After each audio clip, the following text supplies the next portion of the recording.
नमस्कार मित्रांनो, स्वागत आहे तुमचे आपले यूट्यूब चॅनल आर के मराठी स्टोरीजवरती.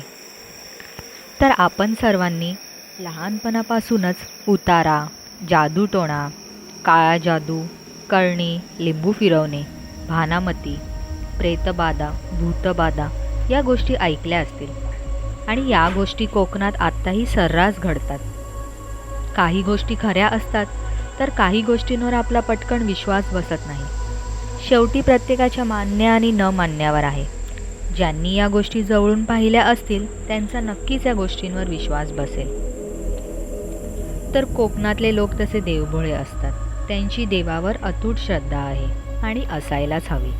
पण त्याचबरोबर कोकणातील काही भूतसुद्धा प्रसिद्ध आहेत, जसे की वेताळ, चेटकीण, खवीस, जखीण, ब्रह्मराक्षस आणि आणखी एक म्हणजे बायग्या.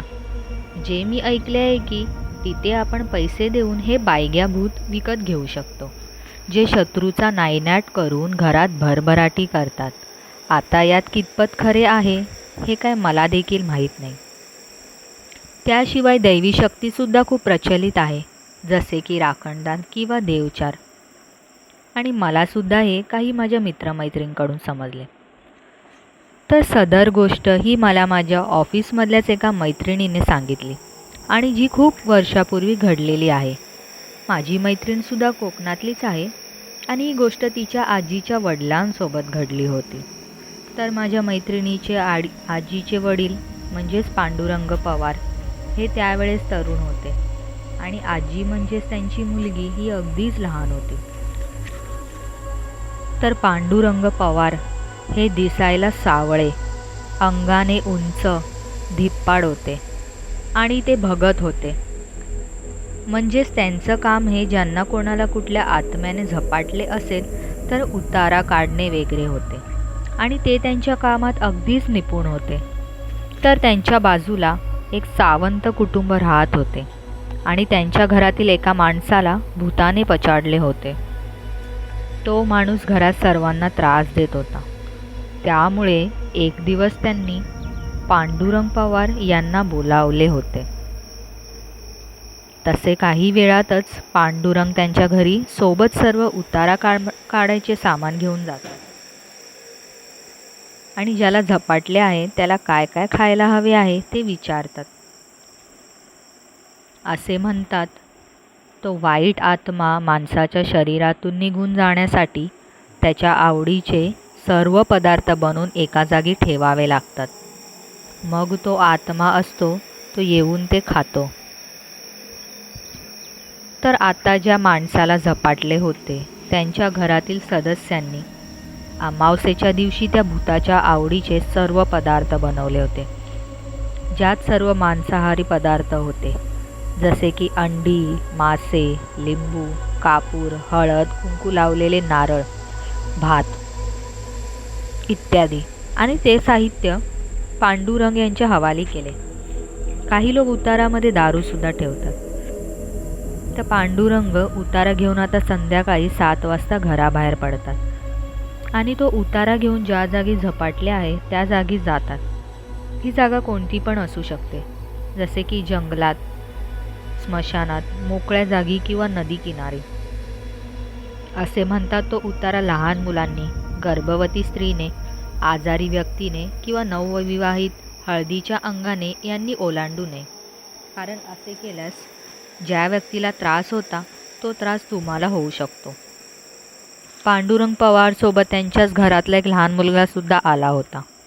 तसे काही वेळातच ते उतारा घेऊन जंगलाच्या वाटेत येतात आणि तिथेच तो उतारा ठेवतात व हात जोडतात. पांडुरंग यांच्याजवळ एक मंतरलेली काठीसुद्धा होती, ज्यामुळे त्यांना भूताखेतापासून भीती नव्हती. मी हा उतारा इथे ठेवला आहे. आपण आता निघालो की तू घरी पोहोचेपर्यंत एकदासुद्धा पाठी वळून बघायचं नाही. ध्यानात आलं तुझ्या? पांडुरंग त्या लहान मुलाला म्हणतात. हो चालेल, तो लहान मुलगा मान डोलावून म्हणतो. तसे पांडुरंग हातातली काठी घेऊन एक एक पावले टाकत घरी जाण्यास निघतात आणि तो मुलगा त्यांच्या मागे चालू लागतो. जंगलात आजूबाजूला एकसुद्धा मनुष्यवस्ती नव्हती. जे रात्रीच्या वेळेस एकदम भकास वाटत होते.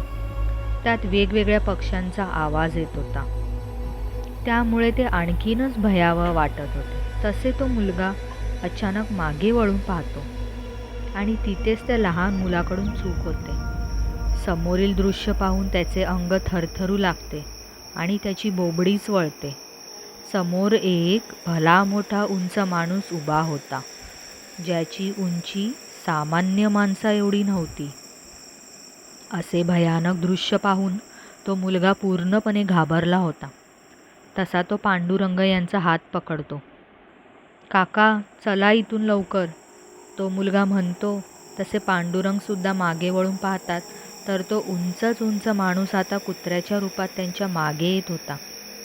तसे पांडुरंग यांचेसुद्धा काळीज धडधडू लागते. तुला मी म्हणालो होतो ना, मागे वळून पाहू नकोस, पांडुरंग म्हणतात. आता त्यांनासुद्धा घाम फुटला होता. तसे पांडुरंग आणि मुलगा आता तिथून पळण्याचा प्रयत्न करतात. तो कुत्रासुद्धा त्यांच्या मागे येत होता आणि त्या कुत्र्याची सुद्धा उंची वाढत चालली होती. तसे आजोबांना समजले की हा साधासुद्धा कुत्रा नाही आहे. ते त्यांच्या पळण्याचा आणखी वेग वाढवत होते. ती वाईट आत्मा त्यांना काहीही करू शकत नव्हती, कारण त्यांच्याकडे मंतरलेली काठी होती. त्यामुळे ती आत्मा त्यांच्या मागे मागे येऊन आता थेट घरापर्यंत आली होती. तसे पांडुरंग आणि तो लहान मुलगा कसेबसे धावत पळत त्यांच्या घरात पोहोचतात आणि धापा टाकतात. मित्रांनो, त्या वाईट आत्म्याला आता कोणाला तरी दुखापत करायची होती. तो आता शांत बसणारा नव्हता.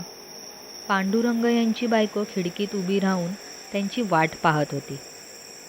तशी दारातून एक मोठी वाऱ्याची झुळूक घरात आली आणि पांडुरंग यांच्या बायकोच्या कानाखाली मारली.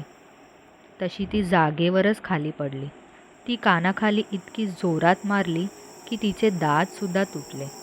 तसे पांडुरंगांनी येऊन तिला सावरले. काही दिवसांनी घरावर मंत्र मारून त्या आत्म्याला तेथून घालवण्यात आले. तर मित्रांनो, ही गोष्ट मैत्रिणीच्या आजीने स्वतः डोळ्यांनी पाहिली होती. त्यामुळे सांगताना जसेच्या तसे दृश्य त्यांच्या डोळ्यासमोर उभे राहिले. तर मित्रांनो, तुम्हाला ही गोष्ट कशी वाटली कमेंट करून नक्की सांगा. तसेच माझ्या चॅनलला सबस्क्राईब करायला विसरू नका. Stay tune.